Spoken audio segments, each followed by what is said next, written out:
Hello everyone, thank you so much for being here, and also thank you for Professor Thomas and all my colleagues, their wonderful presentation. So today I will share some research methodology on the social performance analysis, and I will focus on the aspects of socio-spatial integration in the SIDs. Okay, so for my research, we focus to answer one research question, which is how does the spatial integrated SIDs could promote social integration? Our quantitative method seeks to measure the level of social integration in our study site, which is One North, as an example. So the keyword social integration, it often discussed at the scale of a society, meaning that people from diverse. Okay. Use the mic because it's quite soft. Sure. Okay. Yeah. Sorry, my voice is a little bit soft, but yeah, I will try my best. Okay. So the keyword social integration is often discussed at the scale of a society, meaning people from diverse culture, social, economic backgrounds can live together and collaborate towards a certain goal.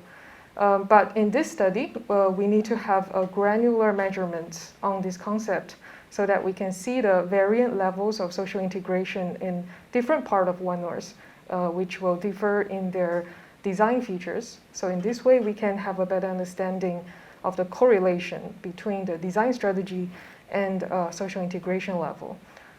This granularity requires us to rethink about the definition of social integration.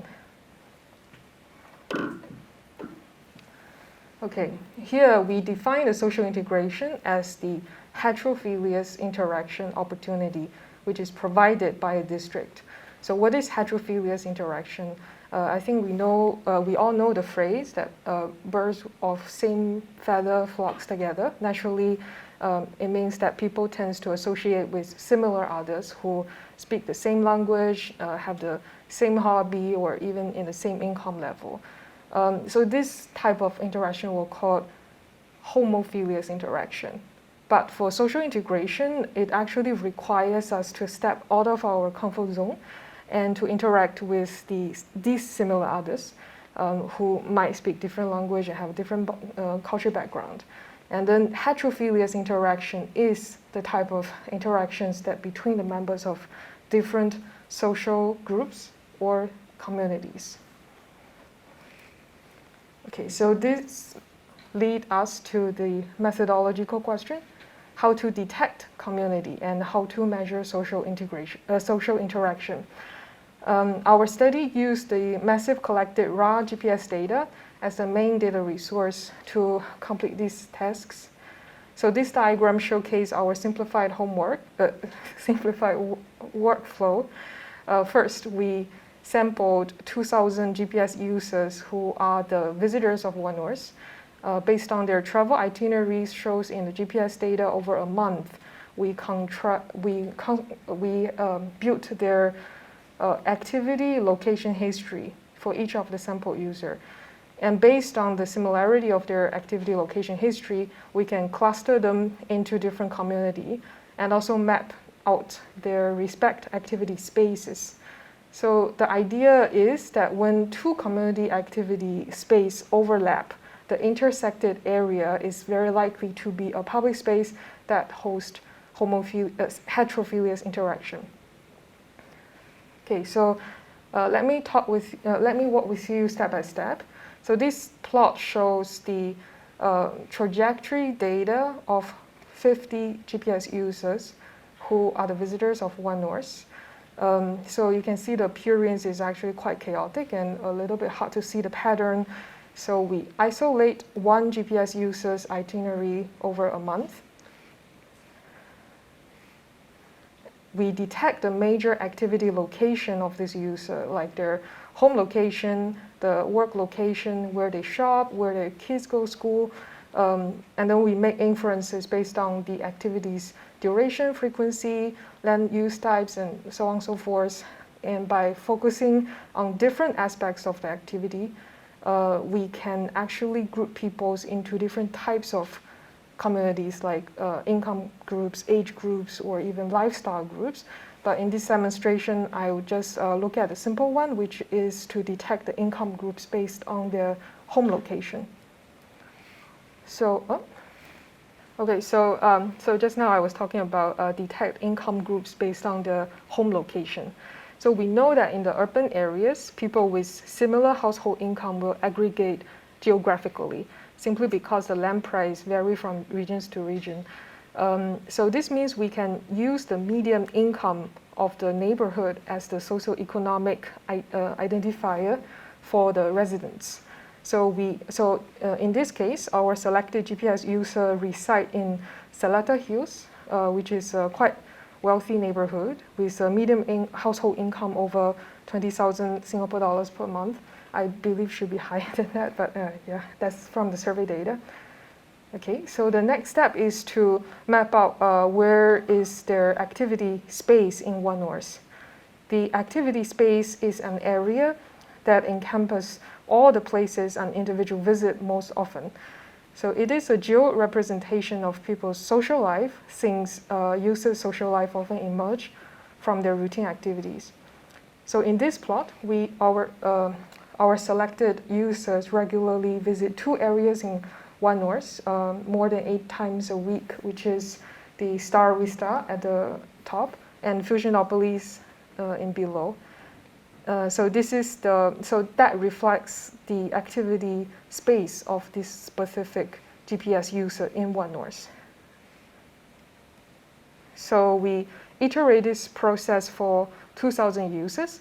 The plot on the left shows the community activity space for different socioeconomic groups, and then the one on the left, on the right, is the intersection area where the members of different socioeconomic groups can interact, aka the heterophilous interaction. So basically, the larger the intersected area, the more heterophilous interaction opportunities are provided by the district. And also the color gradients shows the intensity of social integration in the intersected area, means like how many groups are overlapping there. Okay. Yes. Just one more bonus slide to show the insights of our research. So in this package, we also try to do a comparison between One North and Cambridge, which is the subzones where the Science Park 1 reside. So you can see that we do collect cumulative calculations of the heterophilous interaction opportunity provided by the 2 districts, and then One North have much higher than what Cambridge provided. So the advantage of our method is that it's not just quantify an abstract concept in a granular level, which allows comparison between different streets, but a different district. But it also helps us to pinpoint the hubs, which shows like where has the exceptional performance in social integration. So some more detailed researchers can carry it out based on these hubs. Yeah, so that's my presentation, and I'm looking forward to your inputs. Thanks. Yeah, I'm from Institute of High Performance Computing. How did you manage to, like at the beginning, because you said you all collected from 2,000 individuals, GPS data, how did you manage to approach these people and collect the data? We actually bought the data from CD Data. There's providers who collect all those data from maybe your phone apps and then other resources. We didn't personally collect it. Yes. You got it from where? Sorry. CD Data. CD data. Okay, I think just CD data is actually consolidated data sets, which is being compiled by a private entity, and they collect this data across the world. So you can actually buy this data for any city you want. The difference is that they use apps, and the apps are spread across different demographics and different typology. So they are able to get users across the different communities in any country. Again, the accuracy is, of course, it's not as accurate as the telco data, because telco data is very, very specific. But the good part is that telco data always has limitations of the servers, like where the towers are, so there will always be gaps between those, whereas this particular data has a little more even spread. And also you are able to get more raw data, so you can actually use that data to segment and perform many functions. Yeah. Then how did you all manage to single out that one household that uses data? Okay, so each of the data point has a footprint. So in that particular data set, every data point is identifiable. We may not know the demographic of that person. We may not know, is it a male, female? We won't know all that profile of one data point, but it has a trace, and you are able to pick that particular data point and run the simulation to see how many times that particular user has moved through the country or through that city over that data period, which is 1 month. So normally this data is collected every month, so you can purchase depending on which year and which month you're interested in. So for our study, we actually performed it across 3 years. So there is pre-COVID, which is 2019, then during the COVID time, which is 2020, and then we have one which is 2021, which is like just towards the opening up. So 2021, 2022, so we have all that data as well. So we perform it so that we can also compare how the movement patterns has changed over time. Yeah, that's interesting. So are you all going to have a study comparing the pre-pandemic? Yes, yeah. We have the information, but again, this platform, we were planning to just share the methodologies of what we are doing for different packages. But yeah, the studies, the analysis, and the inferences are in progress. I think some of them she's also published the methodology in a paper, which we can share, and then there are many other papers coming up. But you said you're interested in pre-COVID, during COVID, after COVID, right? Yeah. I mean, that is another discussion. That is another, CLC, because CLC was interested in doing a study exactly like that with us. So it might or might not happen, but we will use the same data for that one. Yeah. But that is outside of the dense and green cities research. Yeah. Hi, I'm Shin from PhD. I'm just wondering whether are there any further plans to explore a little more about the nature of the heterophilous interactions that you observe. I think both in terms of like the nature of it, and also I guess like neighboring times, in the places that you have identified as where communities intersect. And if you have any plans to further understand the nature of these relationships, whether they are more incidental or they more deliberate, things like that. Yeah, thank you so much. It's a very good question. So actually, the next step of our study, which we are already almost finishing, and then wrap it out into a journal paper, which is to discuss the socio-spatial relationship. The social part is the social integration level across different parts of One North and also different parts of other study district. And then the spatial features, we are actually looking at different visual features, including like what's the percentage of the open space, the greeneries, and also different type of street elements. That's the visual features we are looking at. We're also looking at functional features like the POIs and the distributions of POIs, the density varieties, and also the different functioning zones, and then the different mixture levels of the POIs to try to draw this two part of the conclusion. This two part of the aspects to draw to find patterns of socio-spatial kind of correlation. Yeah. Does that answer the question? Does that answer the question?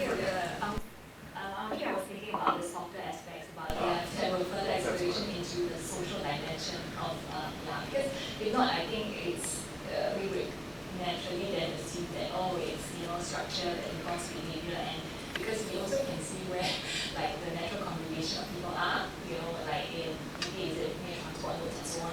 But sometimes I think when people meet there, the type of interactions we have are very fleeting. So whether it really again helps to strengthen the interaction and the relationship between the stakeholders in the SID. Do you want? No, yeah. Yeah, sure. I think so. Basically, you are suggesting me to maybe explore more about the who are the actually stakeholders are interacting in this kind of social integration hubs, right? And also like so I agree that you can see that our result shows the hubs seems located around the transportation, the train stations, and so on. And then actually we go down to the street levels, and then we make several video shots about like how people are actually aggregating there. So for example, Fusionopolis, right? So you might thinking that all those things caused by the train station there, and then people just like walking around. That's why it shows that there's like a dense hubs of different type of groups of people mixing. But actually, the thing is that we've been there. We see there's a lot of placements of chairs and tables, like ping pong tables, the Singapore swings, and we do see people like clustering there and have conversations after the lunch and this and that. And then in terms of how it's relevant to our methodology, we do looking at like the duration of activity, right? So because we are using GPS data, the GPS data collect all the points, including your transit points. And so we actually, before our analysis, we already filtering out all those like moving around points. It only shows activity location in terms of people actually staying there for a while. Yeah, so that's why you can see that we are not just identify transportation hubs. Definitely, it's where people actually spending their times in. Yes. Just one additional question. Okay. What is this duration? Because you mentioned you observe the duration. What is this? The duration means that how long people stay in that space. So, okay. What is this time frame? Like, is it like 50 minutes, 30 minutes, or So in the because this data is not super accurate, that record everything, so we can have like a respective levels to show. Some people stay here longer, let's say more than 5 minutes here, and then some people might stay in like let's say 1 minute or 2 minutes. So we actually set a threshold that for people who stay here more than 5 minutes, we consider as a stational, like a staying activity, and then we only keep that type of data in our analysis. Yes. Thank you for the question. That means the accuracy of that GPS, the scale is in minutes, not like in 50 minutes. It's in seconds, but it's not regular. Right. Yes.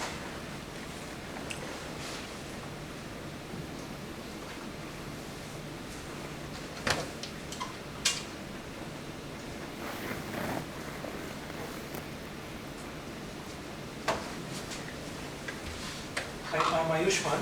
I'm a research fellow at SUTD. I was wondering, GPS data only contains the trajectories. How did you segregate or define the activities, like whether it's a business trip or a non-business trip? Oh, that's a nice question. So that's actually consists two parts of the method. I mean, for all those like mobility pattern analysis, is actually have like a standard process, right? First, you have to differentiate transit point away from the staying point. That is basically it goes through something called it's a spatial clustering method. It's an established method. So in that way, you can filter out the staying point, and then you can identify this is a real activity. People are actually staying in this location.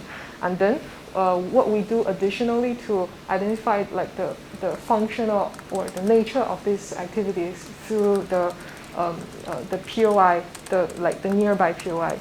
What is the most nearby POI, and also the land use type of this location. So in this case, if this the destination of this trip is let's say in the business zone, and then we can basically have a assumption that this is a business trip.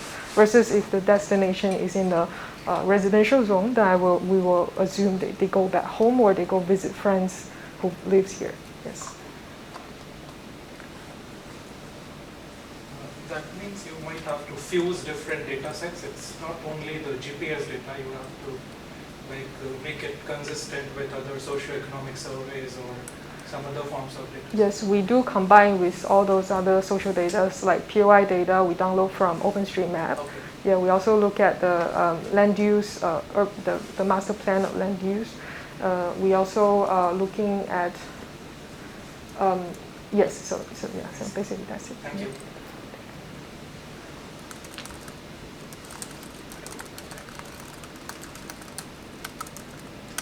Bianca again. I'm still confused about how the GPS data tells you about the diversity of the communities and the heterogeneous the interactions. Okay, so basically what we do here is we make a community detection, which is clustering people based on their travel similarity or mobility similarity. So in our case, we try to identify what is their income level by looking at where their home located. So in this way, so you can see the plot on the left, right? This different color. Oh, sorry. Okay. So you can see that different colors of the polygons actually represent a type of income group. Yeah. So when they overlap, it will shows in different colors. That is when different income groups they mixing. Yes, this is the way we identify the heterophilous hubs. Yes. Okay, I understand. I think it wasn't very clear earlier on that it was about income group that you all were talking about when comparing the diversity, not like racial groups or social groups or something. Yes, yes.